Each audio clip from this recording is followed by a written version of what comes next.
10th standard half yearly எக்ஸாமுக்கான question பேப்பரை already நான் update பண்ணியிருந்தேன். இன்றைக்கி மார்னிங் எக்ஸாம் எழுத போகிறீங்க. பட்டு இதில் இருக்கக்கூடிய கேள்விகள் ஒரு கொஸ்டின் பேப்பர் கொடுக்குறாங்க அப்படின்னம்னா, நான் சொன்ன அந்த கேள்விகள் மட்டும் படித்தா போதுமா அப்படிங்கிற டவுட்ஸ் இப்போ வரைக்கும் உங்களுக்கு இருக்குது. நிறைய பேர் கமெண்ட் பண்ணியிருந்தீங்க. ஏன்னா வாட்ஸ்அப்பில் மெட்டீரியல் வாங்கினவங்களே நிறைய பேர் மெசேஜ் பண்ணியிருந்தீங்க. அதனால் கொஞ்சம் கூட பயப்பட தேவையில்லை. எத்தனை டிஸ்ட்ரிக்டில் என்ன கொஸ்டின் எடுத்தாலும் நான் சொன்ன கேள்வியை தவிர வேறு கேள்வி அடிஷ்னலாக அவங்களால கேட்கவே முடியாது.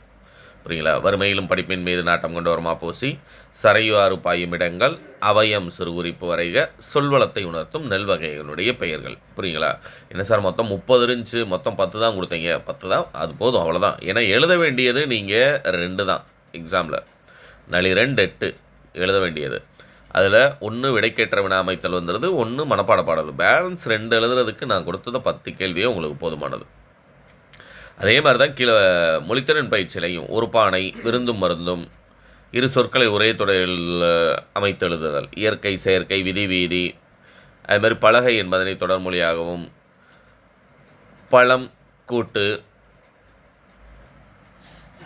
தொடரில் விடுபட்ட வண்ணங்களின் பெயர்களை எண்ணங்களால் நிரப்புக, வானம் டேஸ் தொடங்கியது, கருக்க தொடங்கியது, அனைவரின் பாராட்டுகளில் பாடகரின் முகம் வெட்கத்தில் சிவக்கும். இதெல்லாம் பார்த்திங்கன்னா புறத்திறனில் எதிரெதிர் திணைகள். மொழித்திறன் பயிற்சி நான் கொடுத்துருக்கிறது எல்லாமே அதே தான் வரப்போகுது.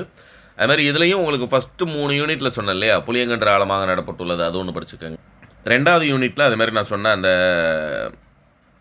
முன்னீர் நாவாய் ஓட்டியாகனான் கடலாகனான் இருக்கு இல்லையா, அதை நீர் தன்னை பற்றி பேசினால் அந்த ஒரு 3 மார்க் படிச்சுக்கோங்க. அடுத்தது இன்னொன்று ரொம்ப ரொம்ப முக்கியம், வறுமை, அதாவது தலையை கொடுத்தேனும் தலைநகரை காப்போம், இடம் சுட்டி பொருள் விளக்கம் தருக, அது படிச்சுக்கோங்க. இந்த எவையெல்லாம் அறியேன் என்று கருணையன் கூறுகிறார். ஆக்சுவலாக இப்போ ஆவலி எக்ஸாமுக்கு அப்புறமா, ஆவலி எக்ஸாமுக்காக நமக்கு நடத்தின பாடம், செகண்ட் மிட் டேர்முக்கு அப்புறம் நடத்தினது. அதனால் இது கேட்குறதுக்கு வாய்ப்பு இருக்குது, அதை படிச்சுக்கோங்க.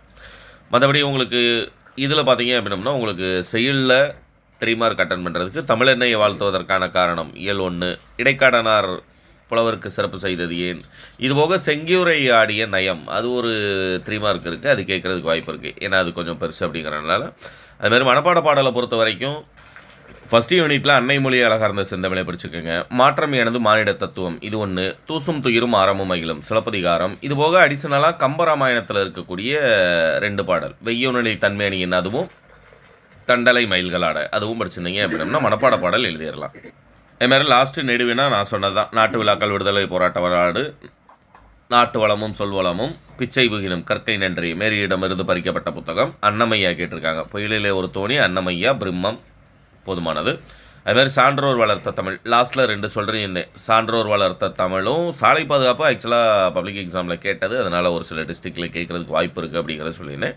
பட் நீங்கள் சான்றோர் வளர்த்த தமிழும் கலைத்திருவிழா சென்று வந்த நிகழ்வும் படிச்சிருந்தீங்க அப்படின்னம்னா கண்டிப்பாக எழுத வேண்டிய ஒரு 8 மார்க் கொஸ்டின் அட்டன் பண்ணிடலாம்னு வச்சுக்கோங்களேன்.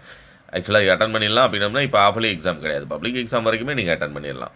இந்த பிடிஎஃப் டவுன்லோட் லிங்க்கும் உங்களுக்கு டிஸ்கிரிப்ஷனில் கொடுக்குறேன், டவுன்லோட் பண்ணுங்கள். ஏன்னா மார்னிங் இன்னொரு 2 ஹவர்ஸில் எக்ஸாம் ஹாலுக்குள்ளே இருக்கணும் நீங்கள். பட் ஓரளவுக்கு இதில் இருக்கக்கூடிய கேள்விகள் ஒரு ப்ராக்டிக்ஸுக்காக நீங்கள் பார்த்துக்கலாம். கண்டிப்பாக இதில் இருக்கக்கூடியது உங்களுக்கு 100க்கு 80% இது தான் வரும்னு சொல்லும்போது இது உங்களுடைய கையில் இருந்தது அப்படின்னம்னா கொஞ்சம் ஈஸியாக இருக்கும். தேங்க்யூ.